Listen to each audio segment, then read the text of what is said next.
Podcast,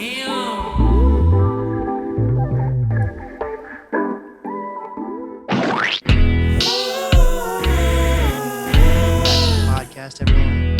Today I'm with three very special guests. From left till bottom right corner, we got Nobi, BoyFidget, and the new guest, the Digital.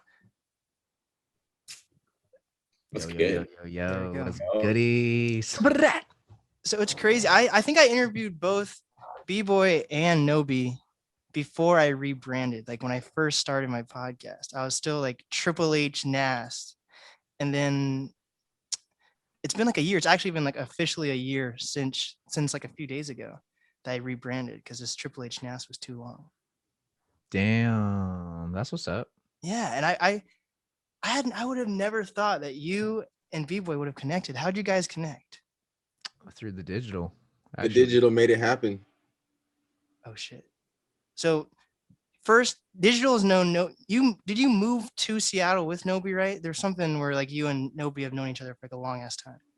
Oh, long ass time. Go ahead. Yeah. Oh man.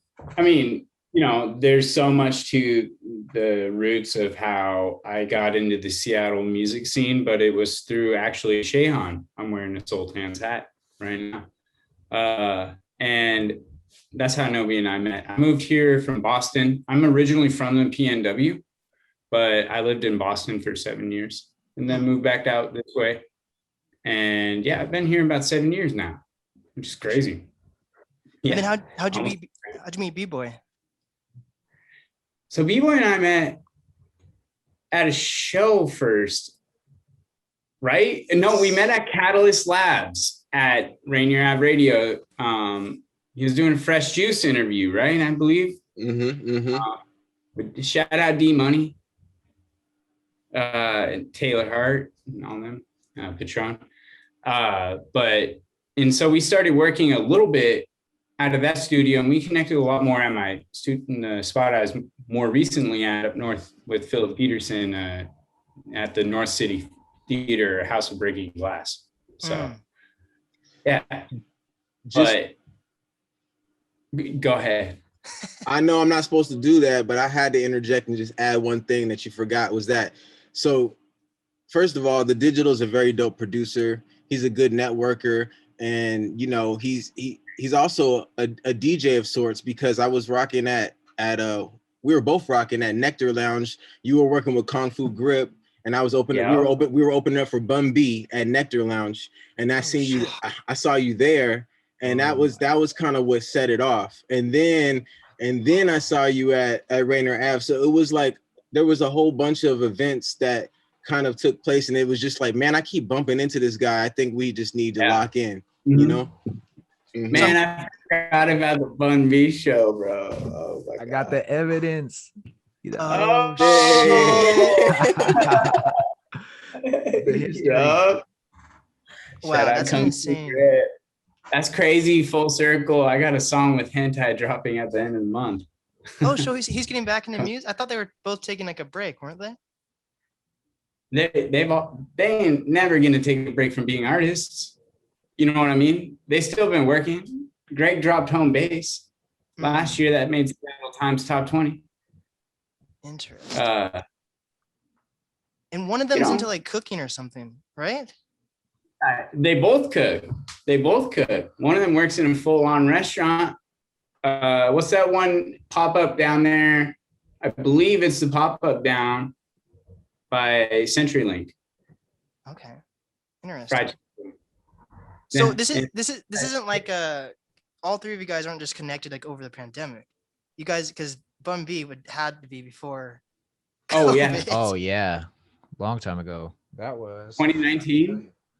Oh shit. Okay. That was May 11th, 2019. Holy hell! Almost 2 years ago. Wow, I would have never thought that. Super cool. Yeah. Wow. But we've been kind of rocking for a minute then.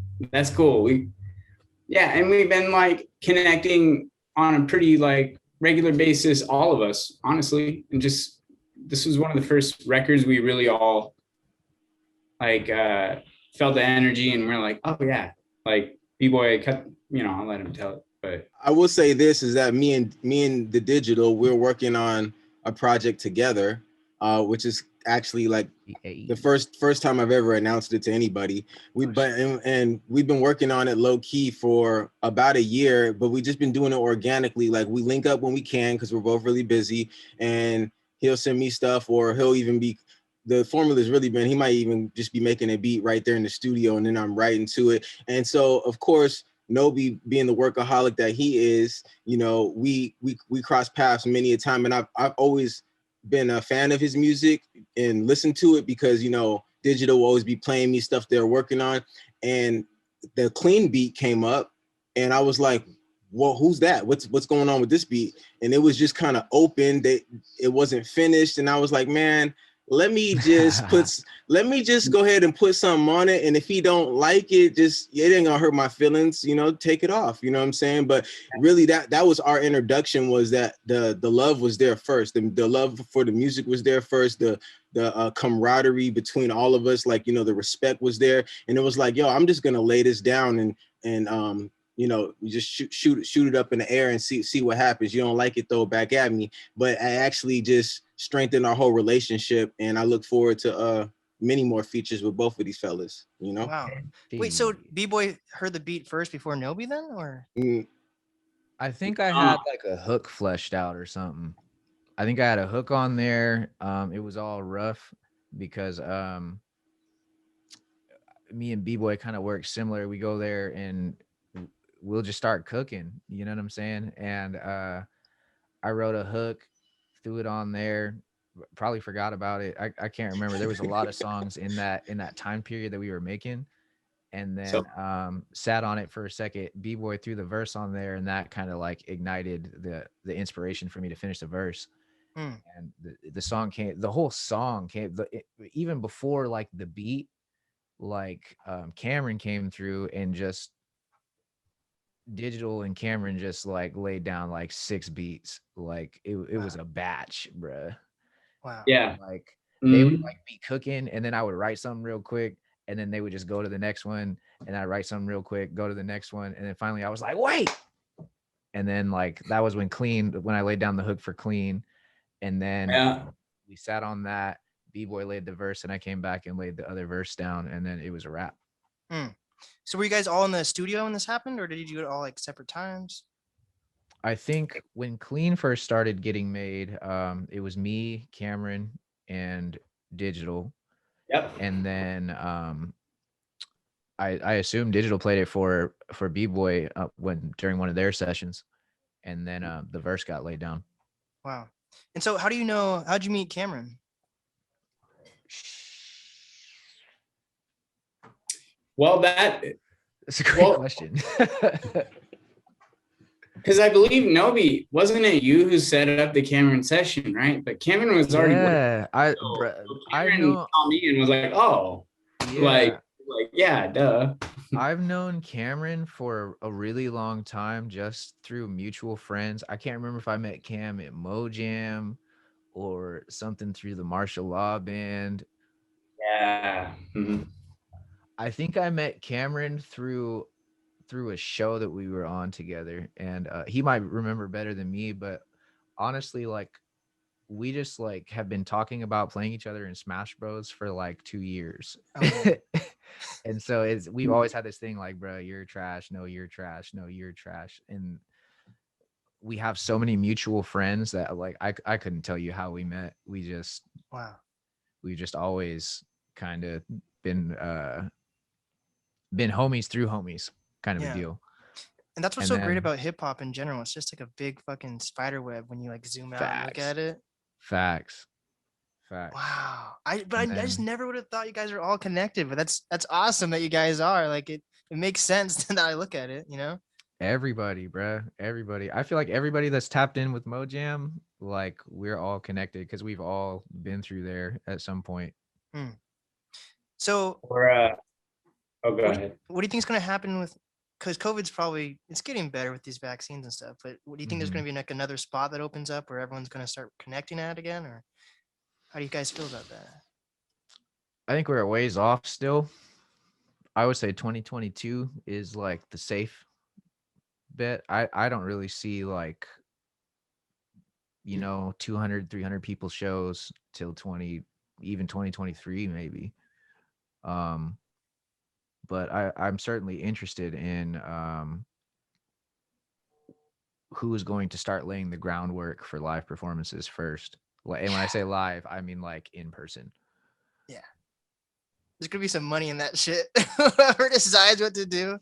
Facts, bro. The one thing I will say is that fans of music and also artists are fiending to do shows, and so when it does hit back, like it's gonna hit big. And also I think me personally as an artist, like sometimes you don't know what you got till it's gone, like, you know what I'm saying? And like I mean, I already knew I love performing, but like it just reminds me of what a privilege it is to rock the hell out of a show, because we ain't rocking those shows right now. You know what I'm saying? Like, you got to really get creative. So I'm still practicing. I'm still coming out with new stuff. But as soon as that opportunity opens up, best believe I'm gonna seize the moment like never before. You know, and I think the turnout is gonna be like never before too, because everybody needs, their soul needs it. You can't deprive people of that live experience for too long. Like, you know what I mean? It's just not healthy, you know? 100%. It's not natural. Mm-hmm. It really is not. It's not. So digital, what were you saying?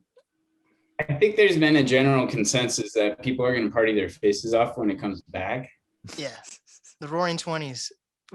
It's actually gonna be the Roaring 20s. Holy shit, because it's 2022. Oh my god. Oh my goodness. We gotta bring the juke joints back. Nothing is what it means. No, well, maybe it does.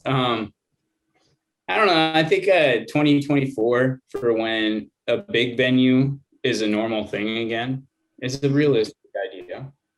Yeah. You know, think about like a year from now, are you going to be comfortable in a room with more than 100 people? Fuck that.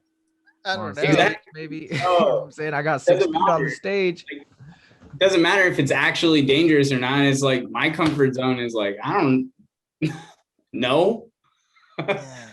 How do I say it, like explicitly enough? Absolutely not. Yeah. But maybe give it another year and I'll be, I don't give a shit, you know, but I don't know. It's hard to say. I think people need to look at COVID as in like, some people don't think it's deadly at all right now, and they're just willing to like, if they get COVID, they're like, oh, I'll just get over it. But that's the wrong way to think about it, because it mutates with every host. So yeah, it's not really, it's a problem right now, but it's not as scary as people think it is. But it's going to mutate. That's like what's happening right now. Or if you guys have been paying attention, what's happening in Brazil and shit like that. Like COVID is it's not the flu, and it's not going anywhere unless we all like take it really seriously and figure out some type of cure. Or I think what I personally think though is it's going to be a thing where eventually the economy is going to open up, but you're going to have like a card saying you got vaccinated or some shit to go to work. I really think that's what's going to happen. You're going to actually have to get it until there's some end all cure. I think it's going to be a thing. We're going to get vaccinated every few months or so. You have to if you don't have your vaccine card, then you can't go to work or some shit. Damn. We gotta take more vaccines. I think that's what's going to happen. Oh no. We'll timestamp this and see what happens, you know? Yeah, for real. But yeah, you guys put out a very fucking happy song during COVID, which I think we need, you know, during the, you know, from the summer until basically December. It was very like, you know, revolutionary type music. Nobi, you released 2 back-to-back projects, both Yes, sir. insane, just insane. But now it seems like you guys are taking a turn to more happy music. What's the choice behind that? I feel like, especially with this song, I guess speaking for me, I make all types of music, and with that, sometimes like we'll capture that moment, right? And in that moment with Clean, like it was super happy, super empowering, super inspiring. When I listen to Clean, I get that nostalgic feeling almost, you know what I'm saying? and we captured that moment in like 3 minutes of audio. But I go through all sorts of moments, even just in a day.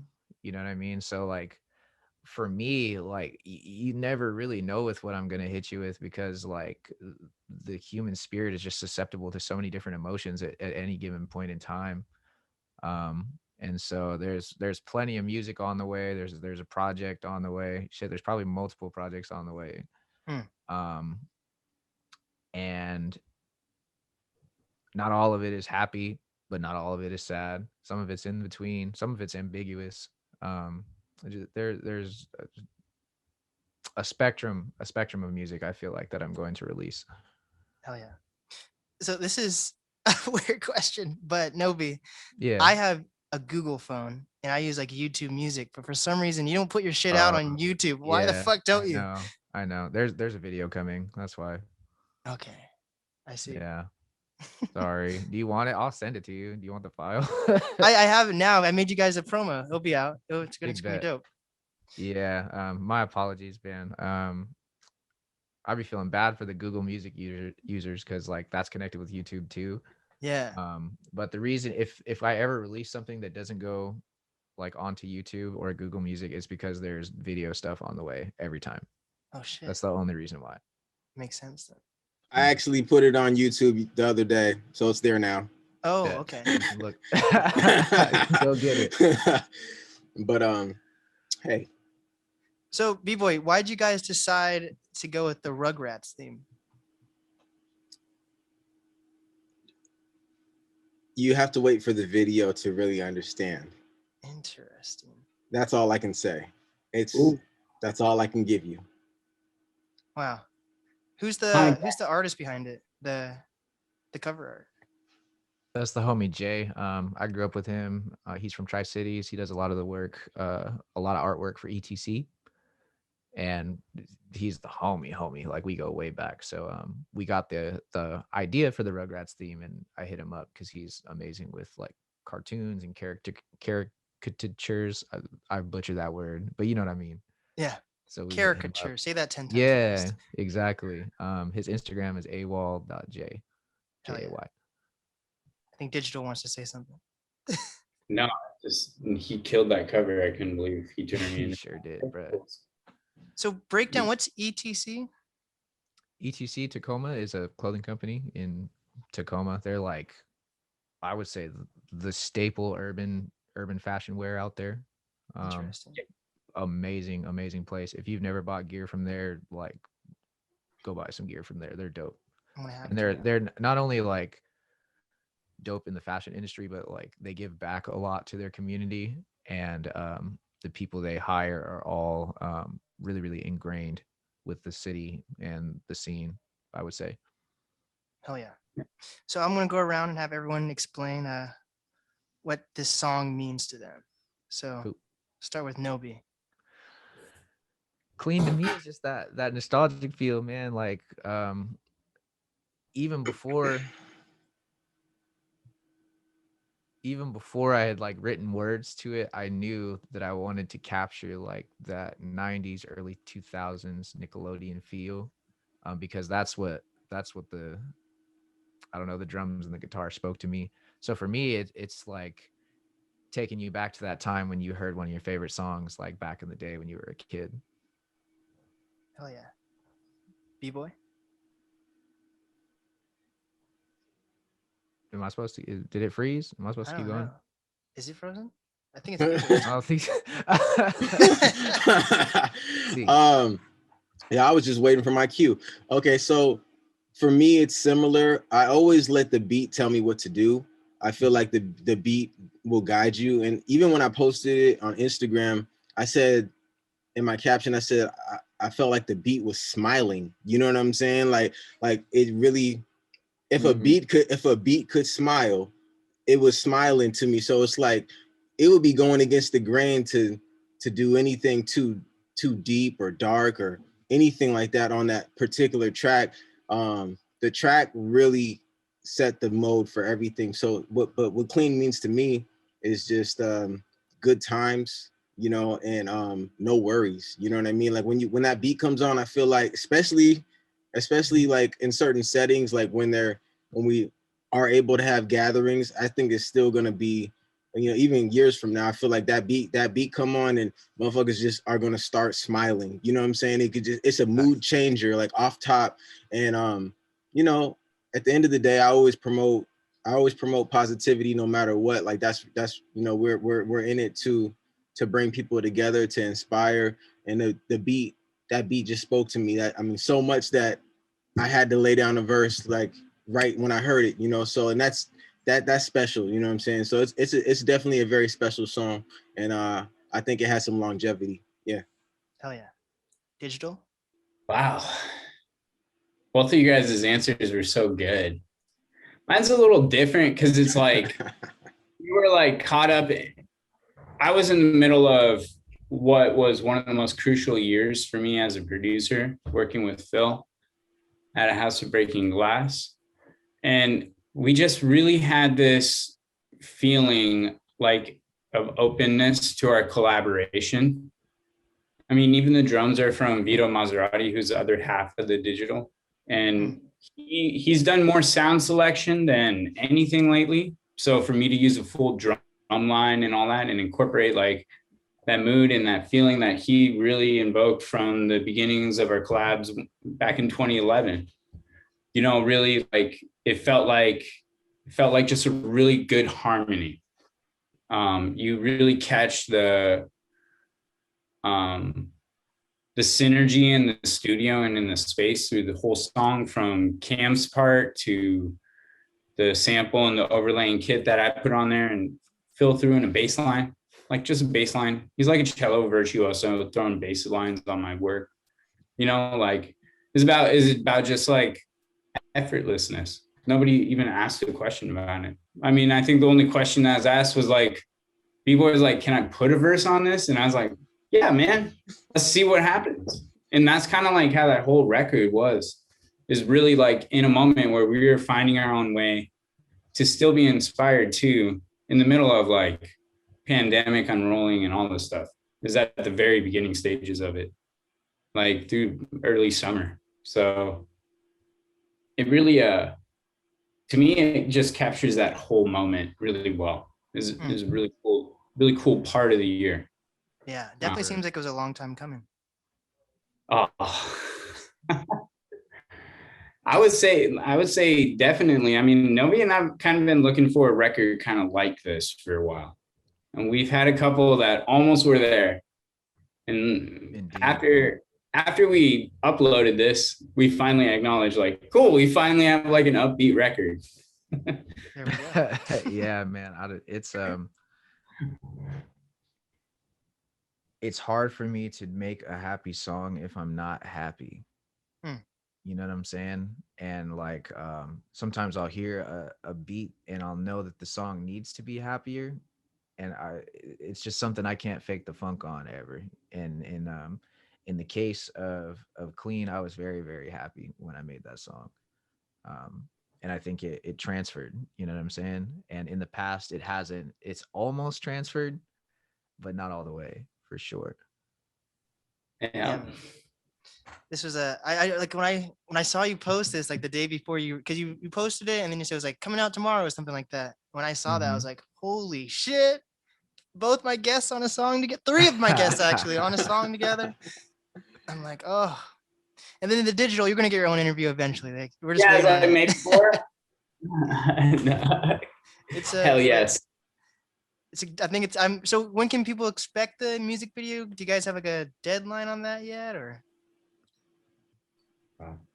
I would say within the next month and a half, like for sure. We're kind of taking our sweet time with it, only because it's such a great song.